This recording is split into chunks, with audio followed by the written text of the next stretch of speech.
6만 명이 운집한 콘서트장에서 벌어진 15초짜리 장면이 두 사람의 인생을 완전히 뒤바꿔 놓았습니다. CEO와 HR 책임자라는 막강한 지위, 각자의 결혼 생활, 그리고 한순간의 친밀한 포옹. 이 모든 것이 거대한 스크린 위에 노출되면서 전 세계가 목격하게 된 금기의 순간.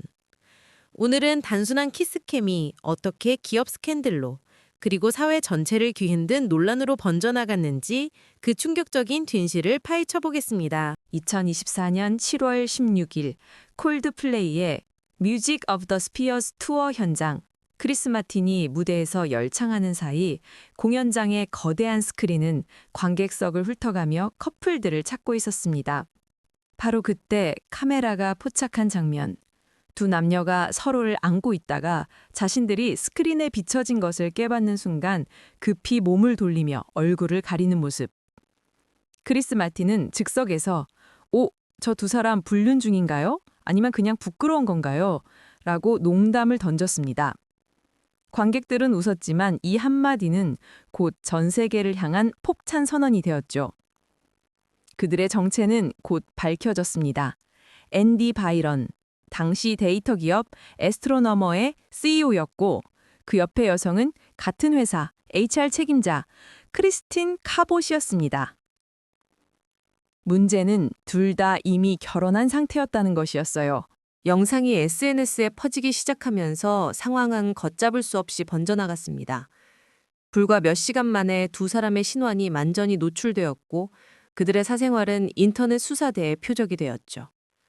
크리스티는 사적 런 회사 대표의 아내였고 그녀는 순식간에 홈 브레이커, 즉 가정 파괴범이라는 낙인이 찍혔습니다.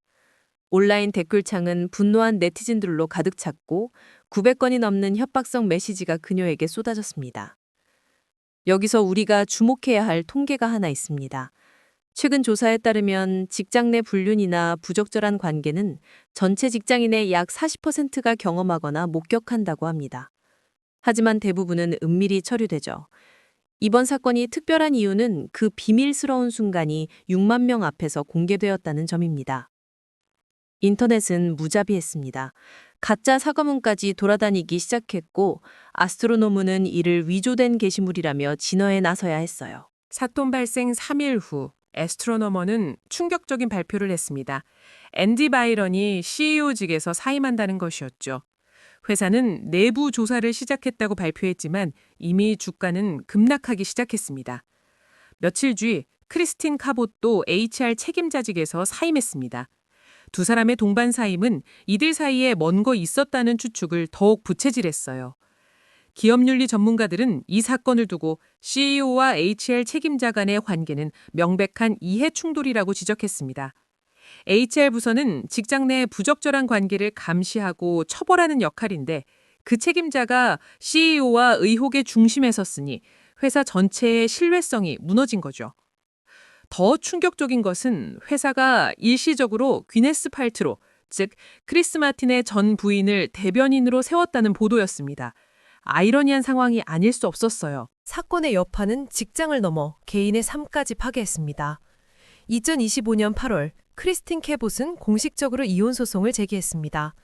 흥미롭게도 그녀의 남편 앤드류 캐봇은 우리는 이미 콘서트 이전부터 별거 중이었다며 아내를 옹호하는 듯한 발언을 했습니다. 하지만 2024년 5월 페이스북 사진에서는 그녀가 거대한 결혼 반지를 끼고 있는 모습이 포착되어 이 주장에 의문을 제기했죠. 앤디 바이런의 상황은 어땠을까요? CEO 자리를 잃은 그는 완전히 공개석상에서 사라졌습니다. 한때 성공한 기업인이었던 그의 커리어는 15초짜리 영상으로 인해 완전히 망가져버렸어요. 그런데 최근 반전이 있었습니다. 피플 매거진의 익명의 소식통이 두 사람은 연인 관계가 아니었다고 주장한 것입니다. 이 소식통은 크리스트는 앤디와 친구들 그룹과 함께 콘서트에 갔을 뿐이라며 홈브레이커라는 낙인은 완전히 잘못된 것이라고 말했습니다. 그렇다면 우리가 목격한 그 친밀한 순간은 무엇이었을까요? 단순한 친구 사이의 스킨십이었을까요? 아니면 뭔가 더 깊은 감정이 있었던 걸까요? 여기서 중요한 것은 진실이 무엇이든 이미 두 사람의 삶은 돌이킬 수 없을 만큼 파괴되었다는 점입니다. 온라인 여론 재판은 사실 확인보다 빨랐고 그 결과는 치명적이었어요. 이 사건이 우리에게 던지는 질문은 단순하지 않습니다. 첫째, 공연장의 키스캠 같은 잔치가 과연 무해한 재미일까요? 관객의 동의 없이 사생활을 전 세계에 노출시키는 것이 정당한가 하는 문제죠. 둘째, 우리 사회의 도덕적 잣대는 어디까지 적용되어야 할까요? 두 사람이 정말 불륜 관계였다 해도 그것이 온라인 린치를 정당화할 수 있을까요? 셋째, 디지털 시대의 사생활 보호는 어떻게 이루어져야 할까요? 스마트폰과 SNS로 무장한 시대에 더 이상 완전한 사생활은 불가능한 것일까요? 전문가들은 이 사건을 감시사회의 어두운 단면이라고 분석합니다.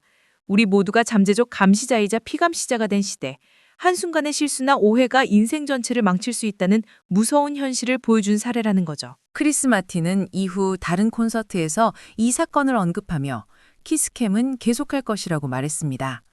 하지만 많은 관객들이 이제 콘서트장에서도 편히 있을 수 없다며 불편함을 토로하고 있어요. 콜드플레이의 한 곡 가사처럼 때로는 아무도 말하지 않았던 것들이 갑작스럽게 모든 것을 바꿔버립니다. 앤디 바이런과 크리스틴 캐봇의 경우가 바로 그랬죠. 15초. 그들이 스크린에 노출된 시간입니다. 하지만 그 15초가 만든 파장은 지금도 계속되고 있어요. CEO와 HR 책임자라는 지위, 결혼이라는 제도, 그리고 온라인 여론이라는 거대한 괴물이 만나면서 벌어진 완벽한 폭풍이었습니다. 우리는 이 사건을 통해 디지털 시대의 새로운 윤리를 고민해야 합니다. 누구나 언제든지 전 세계의 주목을 받을 수 있는 시대에 우리는 과연 얼마나 관대하고 신중할 수 있을까요? 여러분은 이 사건을 어떻게 보시나요? 댓글로 여러분의 생각을 들려주세요.